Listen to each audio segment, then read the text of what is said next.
Good morning students, कैसे हैं आप लोग। I hope you all will be fine. चलिएगा चैप्टर कंप्लीट करते हैं फ्रॉम कोकून टू सिल्क। इसमें लिखा है for obtaining silk moths are reared and their cocoons are collected to get silk thread.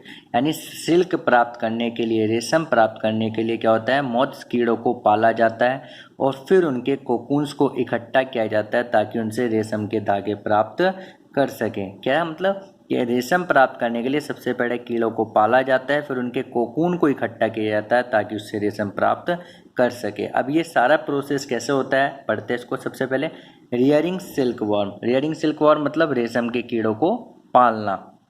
A female silk moth lays 100 of eggs at a time. यानी एक मादा रेशम का जो कीड़ा होती है वो एक समय पर 100 से ज़्यादा अंडे देती है लगभग, ठीक है। यानी 100 सैकड़ों अंडे देती है वो एक समय पर।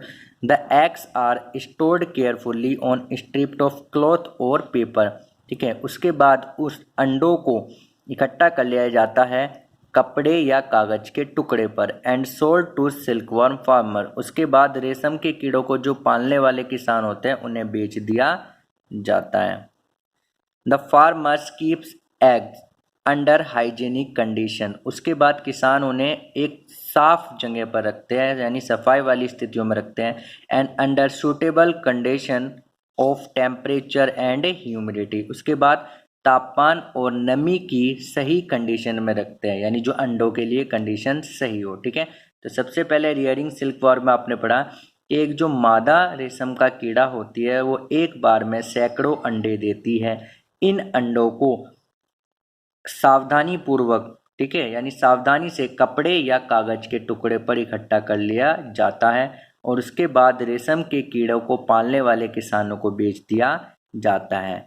किसान इन अंडों को फिर हाइजीनिक कंडीशन में रखते हैं, यानी सफाई वाली जगह पर रखते हैं और सूटेबल कंडीशन में रखते हैं। किसकी suitable condition?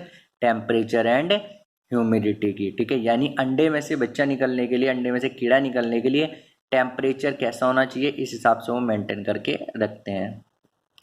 The eggs are warmed. अंडों को गर्मी दी जाती है टू अ सूटेबल टेम्परेचर, एक उपयोगी तापमान तक, यानी जो सही हो तापमान के लिए। For the larva to hatch from egg, जिससे लार्वा अंडे से बाहर निकल सके। This is done when mulberry tree. ये किया जाता है कब? जब मलबेरी ट्री यानी सहतूत के पेड़ पर bear a fresh crops of leaves, यानी जब सहतूत के पेड़ पर नई पत्तियां आती है, ये तब किया जाता है ऐसा। द लार्वा कॉल्ड काटरपिलर, जो लार्वा निकलता है जिसे काटरपिलर या सिल्क वार्म भी कहते हैं, ईट डे एंड नाइट, यानी दिन रात खाता ही रहता है। एंड इंक्रीज इनॉर्मसली साइज, और आकार में बहुत ज़्यादा बढ़ जाता है, ठीक है। यानी किसान ने अंडे खरीद लिए और उसको एक सूटेबल कंडीशन में रख लिया, टेम्परेचर एंड ह्यूमिडिटी को। अब अंडे को इतना टेम्परेचर दिया जाता है जिससे लार्वा अंडे से बाहर निकल जाए, ठीक है। और ऐसा कब करवाया जाता है? जब सहतूत के पेड़ पर यानी मलबेरी ट्री पर नई पत्तियां आती है, ठीक है। जो लार्वा निकलता है जिसे हम काटरपिलर या सिल्क वॉर्म के नाम से भी जानते हैं, वो दिन रात खाता ही रहता है और आकार में बहुत ज़्यादा बड़ा हो जाता है। उसके बाद लार्वा जो होता है उसका एक क्लीन बैम्बू ट्रे, एक साफ बैम्बू यानी बांस होता है, बांस की ट्रे में रख लिया जाता है। किसके साथ? फ्रेशली चोप्ड मलबेरी लीव्स, यानी ताजी काटी गई सहतूत की पत्तियों के साथ। उसके बाद लार्वा को ताजी काटी हुई सहतूत की पत्तियों के साथ एक बांस की ट्रे में रख लिया जाता है। आफ्टर 25 टू 30 डेज, 25 से 30 दिन के बाद, द कैटरपिलर स्टॉप ईटिंग। 25 से 30 दिन के बाद जो कैटरपिलर होता है वो खाना बंद कर देता है। And move to a tiny chamber of bamboo, और बांस के एक छोटे से कक्ष में, कमरे में चला जाता है।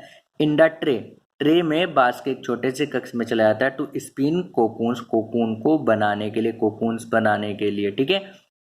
स्मॉल रैक्स और ट्विक्स, छोटे रैक या ट्विक्स टहनियाँ में भी प्रोवाइडेड इन द ट्रे में छोटी टहनियाँ या रैक बनाई गई होती है जिससे कोकून जुड़ जाए, ठीक है। ट्रे में क्या होता है? छोटी छोटी रैक या टहनियाँ बनाई गई होती है जिससे कोकून जुड़ जाए। द कैटरपिलर और silk worm spins the cocoon. उसके बाद जो कैटरपिलर या सिल्क वर्म होता है वो इसके अंदर ही, ठीक है, स्पिन्स द कोकून इनसाइड, अंदर कोकून बुनता है, which develop the silk mode, जिससे सिल्क मोड डेवलप हो जाता है। यानी सबसे पहले रियरिंग सिल्क वॉर्म में आपने पढ़ा कि सबसे पहले क्या होता है कि एक जो फीमेल सिल्क मॉथ होती है यानी फीमेल रेशम का जो कीड़ा होती है वो एक बार में सैकड़ों अंडे देती है। उसके बाद उन अंडों को कागज या कपड़े के टुकड़े पर सावधानी पूर्वक रख लिया जाता है और फिर उन्हें सिल्क वॉर्म फार्मर्स को बेच दिया जाता है। ठीक है, किसान जो होते हैं, फार्मर जो होते हैं, वो उन अंडों को एक हाइजीनिक कंडीशन में रखते हैं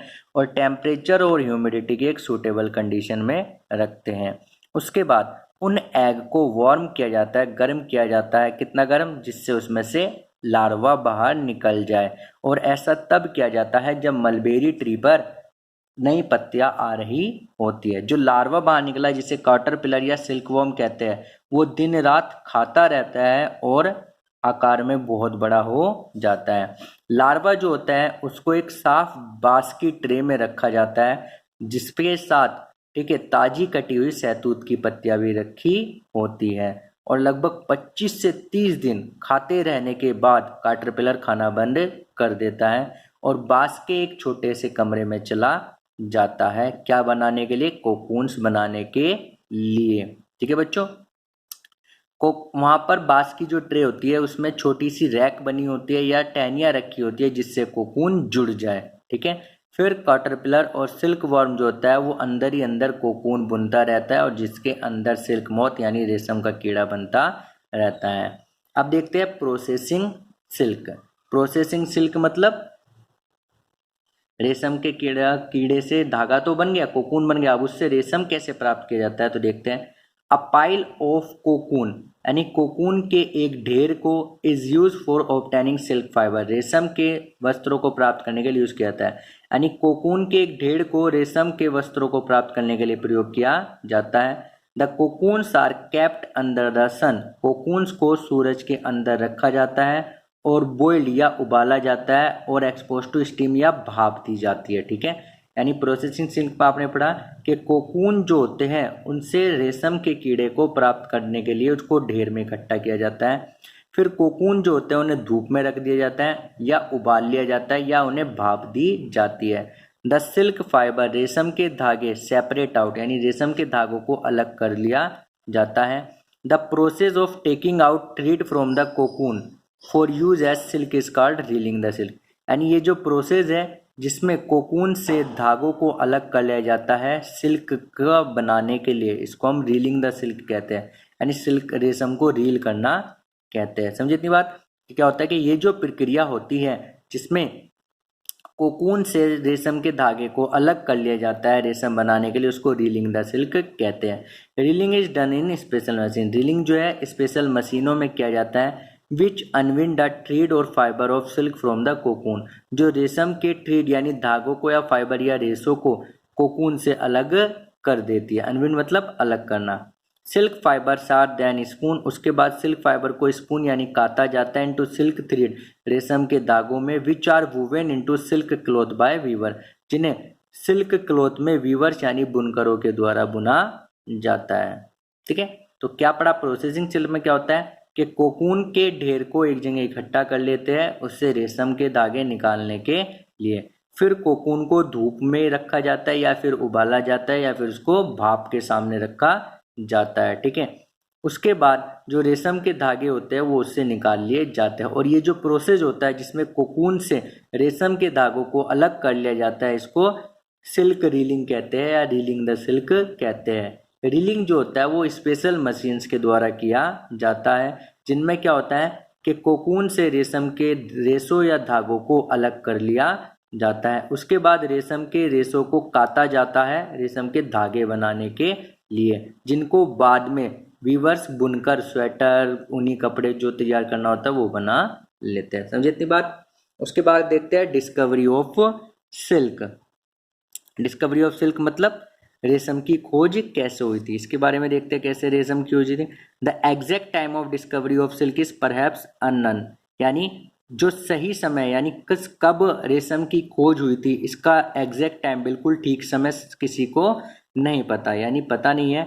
according to an old Chinese legend, एक पुरानी चाइनीज लीजेंड, लीजेंड मतलब कथा है, जो पुरानी कथा, पुरानी चीनी कथा के अनुसार द एम्प्रेस यानी रानी सी लुंगची, क्या नाम है रानी का, सी लुंगची वाज आस्क्ड बाय एम्परर, राजा के द्वारा पूछी गई हुआंग टी, राजा कौन था उस समय, हुआंग टी था, to find the cause of the damage leave of mulberry tree, कि कारण पता कीजिएगा कि सहतूत की पत्ती डैमेज कैसे हो रही है, ग्रोविंग इन देयर गार्डन, यानी उनके गार्डन में जो सहतूत की पत्तियां उग रही थी वो कैसे डैमेज हो रही है। ठीक है, यानी इसमें आपको बताया गया कि रेशम का खोज कब हुई थी, इसका एग्जैक्ट टाइम किसी को नहीं पता, लेकिन एक पुरानी चीनी कथा के अनुसार चीन की एक रानी थी जिसका नाम था सी लुंगची, ठीक है, उसको राजा ने पूछा हुआंग टी ने कि हमारे बगीचे में ये जो सहतूत का पेड़ लगा है इस पेड़ की पत्तियां कैसे खराब हो रही है, इसका कारण पता कीजिएगा। तो the empress found white worms eating up mulberry tree, तो रानी ने देखा कि वहां पर एक व्हाइट वर्म यानी सफेद कीड़ा था जो सहतूत की पत्तियों को खा रहा था। शी आल्सो नोटिस, और उसने ये भी ध्यान दिया, that they were spinning shiny cocoons around them, कि वो अपने चारों तरफ चमकदार कोकून बना रहे थे। ठीक है, एक्सीडेंटली, अचानक से, a cocoon dropped into her cup of tea, एक कोकून जो था उनके चाय के कप में गिर गया। ठीक है, एक दुर्घटना से एक जो कोकून था वो उनके चाय कप में गिर गया। And a tangle of delicate thread, और एक गुच्छा, टैंगल मतलब गुच्छा, ऑफ डेलिकेट थ्रेड, मुलायम धागों का, separated from the cocoon, cocoon से अलग हो गया, और मुलायम धागों का एक गुच्छा कोकून से अलग हो गया। ठीक है, silk industry began in China, silk industry जो था, सिल्क उद्योग था, तो वो चाइना में शुरू हुआ था। And was kept closely guarded, और बहुत सुरक्षित रखा गया था, सीक्रेट राज रखा गया था, 400 ऑफ ईयर, सैकड़ों साल तक। ठीक है, यानी रेशम जो था वो कहाँ पर बनना शुरू हुआ था, चाइना में बनना शुरू हुआ था, और लगभग सैकड़ों साल तक, 100 साल तक उसे राज रखा गया था। Later on traders and traveller introduce silk to other countries, उसके बाद ट्रेडर्स व्यापारियों ने और ट्रेवल्स यात्रियों ने पूरे देश में, ठीक है, सिल्क टू अदर कंट्रीज, अन्य देशों में रेशम का पता लगाया, यानी बेचना शुरू करा।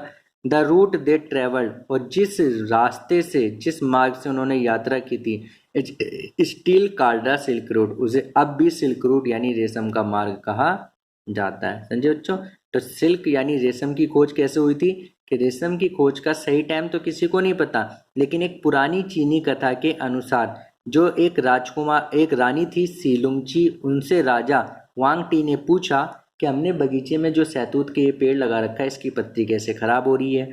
तो जब रानी ने ध्यान से देखा तो एक सफ़ेद कीड़ा सहतूत की पत्तियों को खा रहा था, और उसने ये भी देखा कि वो सफ़ेद कीड़ा अपने चारों तरफ एक चमकदार कोकून बना रहा था। फिर अचानक से क्या हुआ कि एक कोकून रानी के चाय के कप में गिर गया। ठीक है, आपको बता दूं चाय की खोज भी कहाँ पर हुई थी, चाइना में ही हुई थी, सॉरी,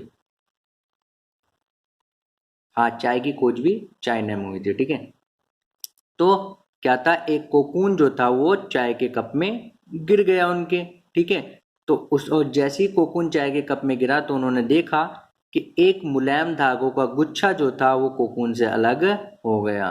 ठीक है, तो इस तरीके से रेशम की खोज हुई थी। और रेशम जो, सॉरी, चाय की खोज नहीं हुई थी, कागज की खोज हुई थी। पेपर का इन्वेंशन भी चाइना में ही हुआ था, टी की खोज नहीं हुई थी, पेपर का इन्वेंशन भी चाइना में हुआ था। ठीक है बच्चों, तो सिल्क इंडस्ट्री जो थी वो चाइना में शुरू हुई थी और लगभग 100 सालों तक उसे एक राज रखा गया था। फिर बाद में जब वहाँ पर व्यापारी आने लगे और यात्री जाने लगे तब सिल्क का पता चला, और आज भी जिस मार्ग से उन्होंने यात्रा की थी उसे सिल्क रूट के नाम से जाना जाता है। समझे बच्चों, उम्मीद करता हूँ इतनी बात आप लोगों की समझ में आई होगी। अगर पूरे चैप्टर में कोई भी डाउट हो तो आप उसको व्हाट्सएप ग्रुप के द्वारा मुझसे पूछ सकते हैं। ठीक है, और एक होमवर्क बच्चों, होमवर्क किसी ने भी सबमिट नहीं करवाया अब तक भी, तो होमवर्क आप ज़्यादा से ज़्यादा सबमिट करवाने की कोशिश कीजिएगा। ठीक है, जितने बच्चे वीडियो देखते हैं या व्हाट्सएप ग्रुप में जुड़े हैं वो अपना होमवर्क सबमिट करवाने की कोशिश करें ज़्यादा से ज़्यादा, ये आपके लिए भी अच्छा रहेगा और मेरे लिए भी अच्छा रहेगा। ठीक है बच्चों, thank you all of you.